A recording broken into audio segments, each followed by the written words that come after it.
Merhaba, Solense Enerji'den Enerji Sistemleri Mühendisi Ali Kemal ben. Bugün Haşim Bey'in yatırımıyla gerçekleştirmekte olduğumuz 5.45 kW'lik dolu güce sahip off-grid BESS tesisimizin detaylarına birlikte göz atacağız.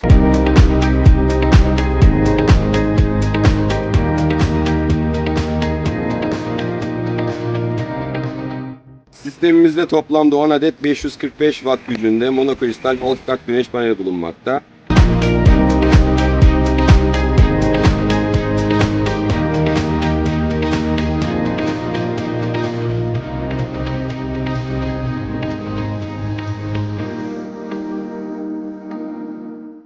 Bu sistemimizle birlikte şebekeden bağımsız olarak hanemiz tamamen kendi elektriğini üretebilecek ve depolayabilecek.